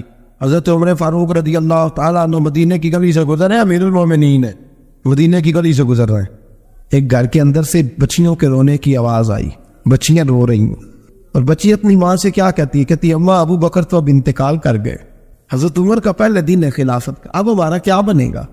ابو بکر تو وصال کر گئے۔ حضرت عمر فاروق رضی اللہ تعالیٰ عنہ نے رونے کی آواز سنی، دروازے پہ دستک دی، کہا بیٹو کیا بات ہے؟ تو بچیاں کہنے لگی عمر ہمارے ابا جی ہماری 10-15 بکریاں ہیں، تو ہمارے والد صاحب ان کا دودھ دھو کے بیچا کرتے تھے، گزارا ہو جاتا تھا۔ جس دن ابا جی فوت ہوئے تو اس دن سے لے کر ابو بکر صدیق روز عصر کے بعد آیا کرتے تھے، ہماری بکریوں کا دودھ دھو کے دیتے تھے، کچھ ہم پیتی تھی کچھ بیچ لیتی تھی، گزارا چلتا تھا۔ جس دن ابو بکر صدیق خلیفہ بنے تو ہم نے جا کے کہا ابو بکر اب کون دودھ دھوئے گا؟ تو سیدنا صدیق اکبر رضی اللہ تعالیٰ عنہ نے فرمایا بیٹے پہلے تو میں مرضی سے خدمت کرتا تھا، اب تو مصطفیٰ کی امت کی نوکری میری ڈیوٹی بن گئی ہے، تو میں آؤں گا۔ بچیاں رو رہی ہیں، حضرت عمر کو بتاتی ہے، کہتی ہیں ابو بکر چلے گئے ہیں تو ہم پریشان ہیں، یتیم ہیں، لاوارث ہیں، بھائی کوئی نہیں، کون آئے گا، کون دیکھ بھال کرے گا؟ حضرت عمر فاروق گھٹنوں کے مل زمین پہ بیٹھ گئے، ان چھوٹی چھوٹی بچیوں کو سینے سے لگایا، فرمانے لگے میں ابو بکر کا کیا کروں، میرے لیے رستے بڑے مشکل کر گیا ہے، میں اس کے کس بادشاہ وقت ہو کے وہ غریبوں کے گھروں میں آ کے ان کی بکریوں کا دودھ بھی دھوتا تھا، امیر المومنین ہو کے یہ رنگ بھی تھا، اور میں بیٹیوں فکر نہ کرنا، جب تک عمر زندہ رہے گا، عمر آتا رہے گا، یہ نوکری کرتا رہے گا۔ کوئی دن بیتے تو حضرت عمر فاروق کو یاد آیا مدینے میں ایک بوڑھی اماں بھی رہتی ہے جس کا کوئی گھر کا کام کرنے والا نہیں، اور جس بی بی کا کوئی بال بچہ نہیں، اور آنکھوں سے بھی وہ نابینی ہے۔ حضرت ابو بکر صدیق رات کے سناٹے میں جایا کرتے تھے، اس کے گھر میں جھاڑو دیتے تھے، یہ بادشاہ ہے، اس کی فقیری کا رنگ دیکھو، اس کو کنویں سے پانی بھر کے لا کے دیتے تھے، اور یہ لفظ آپ سنیں گے تو حیران ہو جائیں گے۔ اس بوڑھی اماں کے لیے نا ایک کونے میں گھر میں دور بار سیل میں ایک جگہ کھود دی تھی جہاں وہ بی بی پخانہ اور پیشاب کرتی تھی۔ امیر المومنین حضرت ابو بکر صدیق رات کو جاتے تھے اور اس کا وہ پخانہ وہاں سے اٹھا کے باہر پھینک کے آیا کرتے تھے۔ اس عورت نے پیغام بھیجا کہ عمر سے کہو میری بھی ڈیوٹیاں تو نہیں سر انجام دینی ہے۔ عمر فاروق ساری رات کام کرتے، سناٹا گہرا ہوتا، جھاڑو دبایا ہے بغل میں، اور عمر فاروق نکلے ہوئے اس بی بی کے گھر میں جھاڑو دیا جا رہا ہے۔ حضرت انس بن مالک فرماتے میں نے آخری عمر میں بھی اس بوڑھے عمر کو دیکھا ہے، اس بڑھاپے میں بھی میں نے اس شخص کو دیکھا ہے کہ جب وجود کمزور ہو گیا، داڑھی سفید ہو گئی، لیکن پھر بھی اس کا انداز نہیں بدلا۔ اس نے ساری زندگی بادشاہی میں فقیری کر کے گزار دی، یہ پھر بھی کسی کے گھر میں جھاڑو دیتا ہے، کسی کی بکریوں کا دودھ دھوتا ہے، یہ کسی غریب میرے دوست یہ۔ اور جب سیدنا فاروق اعظم رضی اللہ تعالیٰ عنہ خطبہ دینے بیٹھتے تو کپڑے پھٹے ہیں، پیبند لگے ہیں، مزاج سادہ ہے، بڑا مال آیا ہے، بڑا مال، لیکن تقسیم کر دیا۔ اور یہی انداز آگے اپنے گورنروں کو دیا۔ حضرت سعید بن عامر رضی اللہ تعالیٰ عنہ آپ کے گورنر ہیں، حمص کے گورنر ہیں۔ جب لسٹ آئی نا غریبوں کی، حضرت عمر نے کہا کہ حمص کے جتنے غریب لوگ ہیں ان کی لسٹ بنا کے بھیجو، ان کو چندہ لگانا ہے۔ تو 17ویں 18ویں نمبر پر حضرت سعید بن عامر کا نام بھی آ گیا، گورنر صاحب کا۔ تو حضرت عمر نے سوچا شاید کوئی اور سعید بن عامر ہے، فرمانے لگے یہ کون ہے؟ جس کی ڈیوٹی لگائی تھی اس سے کہنے لگے یہ سعید کون ہے؟ تو کہا حضرت جی ہمارے صوبے کا گورنر۔ تو فرمایا اس کی لسٹ فقیروں میں؟ فرمانے لگے پتہ نہیں آپ نے کیا رنگ بھر کے بھیجا ہے، مہینہ مہینہ یہ شخص درختوں کے پتے کھا کے گزارا کر دیتا۔ کہ یہ میں فرشتوں کی کہانیاں نہیں سنا رہا آپ کو، میں آپ کو جنات کی جہار میں بالا کی باتیں نہیں، اس دھرتی پہ بسنے والے، اس دھرتی پہ وقت گزارنے والے میرے رسول پاک کے تیار کردہ ہیروں کی باتیں عرض کر رہا ہوں۔ حضرت عمر گئے ایک دفعہ، کہا مجھے بتاؤ تمہارا گورنر کیسا ہے؟ تو حمص کے لوگ کہنے لگے ہمیں اپنے گورنر سے 4 شکایتیں۔ کون کون سی؟ کا پہلی بات تو یہ ہے کہ گورنر صاحب کو چاہیے فجر کے وقت آئے، یہ سورج نکل آتا ہے تو باہر آتے ہیں گھر سے، آپ کہہ کے تو دیکھیں کسی معمولی سرکاری ملازم سے بھی، پھر آپ دیکھیے آپ کا کیا بنتا ہے۔ کہا یہ سورج نکلتے وقت آتے ہیں۔ دوسری شکایت یہ ہے کہ دن کو ملتے ہیں رات کو نہیں ملتے۔ تیسری شکایت یہ ہے کہ مہینے میں ایک دن ملتے ہی نہیں گورنر صاحب۔ چوتھی شکایت ہے کہ روتے ہیں، کبھی کبھی اتنا روتے ہیں کہ بے ہوش ہو جاتے ہیں۔ حضرت فاروق اعظم نے کھڑا کر لیا، فرمایا سعید تیری شکایات آئینہ کا حضور حکم۔ فرمایا سنا ہے، پہلے تو فجر کے وقت آ جاتا تھا لوگوں کے مسائل سننے، اب تو سورج نکلتے وقت آتا ہے۔ کہا حضور بیوی بیمار ہو گئی ہے اور گھر میں نوکر تو ہے کوئی نہیں، تو میں سویرے اٹھتا ہوں تو پہلے ناشتہ بناتا ہوں، بچوں کو کھلاتا ہوں۔ اس عورت نے 35 سال میرے ساتھ وفا کی ہے، اب چارپائی پہ ہے تو میں اس کے منہ میں لقمے ڈالتا ہوں۔ کہا اسے کھانا کھلا کے جب وہ دعا دیتی ہے تو پھر نکلتا ہوں۔ تو کہا سنا ہے تو ہفتے میں ایک دن ملتا ہی نہیں، مہینے میں۔ کہنے لگی حضرت جی جب مدینے سے آیا تھا تو ایک کرتا اور ایک تامت ساتھ لایا تھا، مجھے آج 2.5 سال ہو گئے ہیں، میں نیا لباس نہیں خرید پایا۔ میں نے عرض کی میں اس دھرتی میں بسنے والے لوگوں کی داستان سنا رہا ہوں۔ کہا میں اپنی تاب میں دھو کر خشک ہونے کو ڈال دیتا ہوں، اسے آدھا دن لگ جاتا ہے، خشک ہوتی ہے تو تاب میں پہن کے قمیض دھو لیتا ہوں اور پھر قمیض ڈال دیتا ہوں۔ حضرت جی سارا دن بیت جاتا ہے تو باہر نہیں آ پاتا۔ حضرت عمر فاروق کی گردن جھک گئی، کہا سنا ہے تو رات کو ملتا ہی نہیں، یہ لفظ کہے تو حضرت سعید بن عامر کہنے لگے یہ میرا راز تھا، آپ میرے امیر نہ ہوتے تو کبھی فحش نہ کرتا، دن میں نے بندوں کے لیے رکھا ہے، رات اپنے رب کے لیے رکھی ہوئی ہے۔ میں رات کی تنہائیوں میں اپنے کریم کی بارگاہ میں جاتا ہوں اور میں سارے دن کے گناہوں کی معافی مانگتا ہوں، میں اپنی غلطیوں کی تلافی کا سوال کرتا ہوں، اس کے حضور جاتا ہوں، اسے دکھڑے سناتا ہوں، رات میری اس کے لیے بیت جاتی ہے۔ حضرت عمر کی اور گردن جھک گئی، فرمایا یہ بتا کہ تو ملتا ہی نہیں، کہ کبھی کبھی تو روتا ہے اور بے ہوش ہو جاتا ہے۔ حضرت جی 40 سال کی عمر میں کلمہ پڑھا ہے، جب 40 سال کے پچھلے گناہ یاد آتے ہیں تو کب پھر میں ضبط نہیں کر پاتا، وہ خطائیں، وہ پاپ، وہ جرم، وہ خطائیں جب سوچتا ہوں کہ رب کھڑا کر کے پوچھے گا بتا یہ جرم کیوں کیا، تو وہ احساس مجھے پریشان کر دیتا ہے۔ حضرت جی میں پھر برداشت نہیں کر پاتا، پھر میں تڑپ اٹھتا ہوں، میری یہ کوتاہیاں ہیں، بتائیے کیا کہتے ہیں۔ حضرت فاروق اعظم نے گردن اٹھائی تو آنکھوں میں آنسو تھے، کہنے لگے یا اللہ مجھے اس جیسے کچھ اور گورنر بھی عطا فرما، یا اللہ اس جیسے کچھ اور گورنر بھی۔ عزیزو اپنا حال کیا ہے؟ ملک شام جب فتح ہوا تو حضرت سعد بن ابی وقاص رضی اللہ تعالیٰ عنہ کہتے ہیں کہ کچھ لوگ مجھے کہنے لگے کہ ہم آپ سے معاملات طے نہیں کریں گے، ہم جزیہ دیں گے، ٹیکس دیں گے، اسلامی حکومت کے زیر اثر آئیں گے، لیکن آپ سے معاملات طے نہیں کریں گے، اپنے امیر کو بلائیے۔ تو حضرت سیدنا سعد بن ابی وقاص کہتے ہیں میں نے خط لکھا، فرماتے خط لکھا، حضرت عمر کو. میں نے کہا جناب آئیے. جواب میں حضرت عمر نے خط میں جواب لکھا کہ فلاں دن فلاں تاریخ فلاں وقت میں ملک کے شام پہنچ جاؤں گا. حضرت سیدنا عمر چلے گھر سے. ایک غلام، ایک گھوڑا، ایک نیزہ.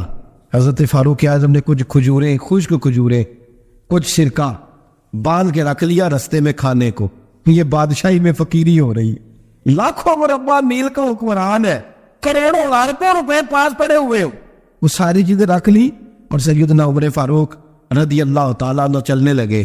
اب غلام سے کہنے لگے بھئی میرا گھوڑا ذرا ماڑا ہے، کمزور ہے، طے کر لیں. اتنے میل تو گھوڑے پہ بیٹھے گا، میں پیدل چلوں گا. پھر اتنے میل میں گھوڑے پہ بیٹھوں گا، تو پیدل چلے گا. ملک کے شام پہنچنے کا وقت آ گیا. جب وقت آیا تو پیدل چلنے کی سواری حضرت عمر کی تھی، ان کی باری تھی پیدل چلنے کی، اور سواری پر سوار ہونے کی باری غلام کی تھی. تو یہ لوگ رشتے کرتے ہیں نا تو کرائے کی کار لے کے چلے جاتے ہیں. بعد میں وہ پوچھتے ہیں کہ تجھے کار تے آئے سو. ہم اپنے آپ کو بنانے کے لیے جھوٹی انا بھی خریدنی پڑے تو خریدنے سے ہم پرہیز. ہم جو بتاتے ہیں وہ ہم ہوتے نہیں، اور جو ہوتے ہیں وہ ہم بتاتے ہیں. حضرت سیدنا عمر فاروق رضی اللہ تعالیٰ عنہ سواری پہ غلام ہے، خود پیدل ہے. اور حال کیا ہے؟ بارش ہوئی تھی تو کچھ پانی کھڑا تھا چھوٹے چھوٹے جوہڑوں میں، چھوٹے چھوٹے تالاب بنے ہوئے تھے، پانی کھڑا تھا. تو حضرت عمر فاروق رضی اللہ تعالیٰ چمڑے کے جوتے پہنے، وہ جوتے دونوں اتار کے تو بغل میں دبا لیے. حضرت سعد بن ابی وقاص فرماتے ہیں اسی بغل میں نیزہ رکھ لیا اور تامت تھوڑا اونچا کر لیا کہ پانی سے چلنا ہے. اور غلام کو گھوڑے پہ بٹھایا ہے اور گھوڑے کی لگام پکڑی ہے تو یوں پیچھے رکھی ہوئی ہے. اور حضرت سیدنا فاروق اعظم رضی اللہ تعالیٰ عنہ آ رہے ہیں. غلام کہنے لگا حضور لوگ دیکھ رہے ہیں، مہربانی کرے بیٹھ جائیں. فرمانے لگے نہیں باری تیری ہے، تو ہی بیٹھے گا. اس نے کہا حضور نہیں وہ تو ٹھیک ہے، کوئی باری فرض تو نہیں نہ ہو گئی، آپ مہربانی کریں آپ آ جائیں، ذرا لوگ آ رہے ہیں. فرمایا تمہیں کہا تھا. غلام کہتا میں نے تیسری دفعہ کہا تو حضرت عمر نے جلال سے دیکھا، اور جناب عمر کا جلال تو زمین کانپنے لگ جاتی تھی. کہتے ہیں کہا حضور آپ آ جائیں، تو کہتے تجھے کہا ہے نا چپ کر کے بیٹھا رہے. کہتے ہیں میں گھوڑے پہ ہی کانپنے لگا. غلام اب حضرت سعد بن ابی وقاص کہتے ہیں سورج غروب ہو رہا تھا، شعائیں پانی میں پڑ رہی تھی. حضرت عمر پانی سے میں نے غور سے دیکھا تو دوڑا گیا. جا کے نا بچے نہیں مشورہ دیتے ابا جی کو، ابا جی آج نہیں کریدا، دور بدل گیا جی. کہتے میں دوڑا گیا اور جا کر کے حضرت سیدنا عمر فاروق کو کہا حضور مہربانی کریں، ٹھیک ہے آپ کی درویشی سے کون آگاہ نہیں، وزیر کھڑے ہیں، سفیر کھڑے ہیں، بڑے بڑے عمراء، بڑے بڑے ملکوں کے حکمران ہیں، آپ مہربانی کریں یہ تم ذرا نیچا کریں، اور جوتا پہن لیں، اگر خراب ہو گیا تو اللہ نیا بھی دے دے گا، اور مہربانی کرے ذرا غلام کو کہے نیچے آ جائے. حضرت عمر کہنے لگے تمہیں کیا تکلیف ہے؟ کہا حضرت جی وہ وزیر مشیر کھڑے ہیں، یہودی ہیں، عیسائی ہیں، نجرانی ہیں، وہ بڑے بڑے مزاحمت کر بڑے بڑے ملکوں کے، آپ کا بڑا نام سنا ہے. حضرت سیدنا سعد بن ابی وقاص فرماتے ہیں میرے ساتھ اتنا ترش رویہ حضرت عمر کا پہلے کبھی نہیں ہوا. کہتے ماتھے پہ شکن آیا اور کہنے لگا تجھے تیری مار ہوئے، ان 4 لوگوں کے لیے میں اپنے نبی کا طریقہ چھوڑ دوں، ان 4 دنیا داروں کے لیے نبی پاک کا طریقہ چھوڑ دو. فرمانے لگے سر سے پگڑی اتاری حضرت عمر نے جلال میں، فرمانے لگے میرے سر پہ جو بال ہے نا یہ مجھے کسی دنیا دار نے نہیں دیے، یہ ساری عزتیں مجھے آمنہ کے نام دے عطا فرمائی ہے، اور میں ان محبوب کا طریقہ ان 4 لوگوں کی خاطر چھوڑ دوں. فرمایا قرآن کہتا ان اللہ یامر بالعدل والاحسان، جب میں نے خود عدل کا تقاضا یہ رکھا ہے کہ کبھی وہ بیٹھے گا کبھی میں بیٹھوں گا، باری اس کیا تو میں کیسے بیٹھ جاؤں. حضرت سعد بن ابی وقاص فرماتے ہیں اسی درویشی میں سلام اس پر کہ جس نے بادشاہی میں فقیری کی. کہتے ہیں اسی درویشی میں حضرت عمر پہنچے تو جو پہلے ڈرا کرتے تھے جب حضرت عمر آئے تو انہیں کامتے بھی دیکھا اور روب اور بڑھ گیا. ان کے دلوں کے اندر حضرت عمر کا دبدبا اور بڑھ گیا، اور میرے کانوں میں کہنے لگے سعد پہلے سنا تھا لیکن دنیا سچی کہتی ہے، جو حال محمد اور محمد کے غلاموں کا ہے صلی اللہ علیہ، وہ دنیا میں دوسرا کوئی حاصل کر سکتا. آج ہمارے پروٹوکول، ہمارے دبدبے، ہماری انا پرستیاں، ہمارے دعوے، ہمارے طریقے، میرے عزیزوں لوگ ہمیں آ کے مثال دیتے ہیں، کہتے ہیں یورپ کی فلاں گلی میں یہ ہوتا ہے. میں نے کہا وہ گرد راہ کو نہیں پہنچ سکتے، یہ ساری چیزوں تو میرے مصطفیٰ کے غلاموں سے حاصل کی ہیں لوگ، ہم نے چھوڑ دی، غیروں نے اپنا لی. خدا را اپنی زندگی میں تبدیلی لائیں. درویشی، سادگی، بے تکلفی، یہ زندگی حسین ہوتی ہے، یہ زندگی سکون والی ہوتی ہے، یہ زندگی اچھی ہوتی ہے، یہ فرحت اور تازگی والی ہوتی ہے. اپنے آپ کو ان تکلیفوں اور آلائشوں میں مبتلا نہ کرے. اگر اللہ مال دے، عزت دے، دولت دے، اللہ تعالیٰ نفاست عطا کرے تو پھر اپنے آپ کو سادہ کریں، آزاد کریں، کھلی ہوئی کتاب بنا کے اپنے آپ کو رکھیں۔ مجھے ایک بچہ کہنے لگا حضرت جی جب بھی آتے ہیں آپ کہیں بیٹھے مل جاتے ہیں، ہم کسی کو لا کے کہتے ہیں جناب حضرت جی بڑے مصروف ہیں اور آپ یہاں آگ تاپ رہے ہیں جلا کے، مہربانی فرمائیں۔ میں نے کہا یار 2-4 دن تو بن سور کے بیٹھنا بندے کے لیے آسان ہوتا ہے، سارا دن ملمہ سازی کر کے رکھنا اتنا آسان کام ہو تو ویسے بھی بندہ جو ہو وہ نظر آئے تو اس کے لیے زیادہ بہتر ہوتا ہے، جو ہو وہ دکھائی دے، وہ زندگی آسان ہو جاتی ہے، بہتر ہو جاتی ہے۔ اور ویسے بھی جو کھلی ہوئی کتاب ہوتی ہے اس میں لوگ مشکوک نہیں ہوتے، جو بندی ہوئی ہوتی ہے نا اس میں لوگوں کو خبر نہیں ہوتی کہ نہ جانے یہ کیا معاملہ ہے۔ میرے عزیزو اپنے آپ کو بے تکلف بنائے۔ بے تکلف سے مراد یہ نہیں کہ جیسے بے تکلفی ہم نے ایک غلط چیز کا نام بے تکلفی رکھ دیا ہے کہ جو آدمی بات پہ ٹھٹھا کرے، بات میں مذاق کرے وہ بے تکلف ہوتا ہے۔ یہ تو بے تکلفی اسلام اس کو پسند ہی نہیں۔ بے تکلفی سے مراد یہ ہے کہ جھوٹی انا نہیں بنائے، جھوٹے معاملات اپنے گرد نہیں اوڑے۔ اپنی اگر اللہ آپ کو بہت زیادہ مال و دولت دیتا ہے تو جتنا وہ اللہ رومی کہتے ہیں جتنا ٹہنی پہ پھل زیادہ لگتا ہے نا اتنی وہ ٹہنی جھک جاتی ہے، جو اکڑی ہوتی ہے سمجھو وہ خالی ہوتی ہے۔ اگر آپ پھلدار ہیں تو پھر آپ کو جھکے، پھر آپ کو با اخلاق ہونا چاہیے، با محبت ہونا چاہیے، پیار والا ہونا چاہیے۔ زندگی میں اس چیز کو ضرور اپنائیے۔ بڑے لوگ وہی ہوتے ہیں جن کا کردار بڑا ہوتا ہے، بڑے وہی ہوتے ہیں جن کی بات بڑی ہوتی ہے۔ کوئی باتوں سے اور پروٹوکول سے کبھی بڑا نہیں ہوتا، ہمیشہ مدحت خیر الانام میں گزرے۔ دعا ہے یوں اور درود و سلام میں گزرے۔ آخر دعوا الحمدللہ۔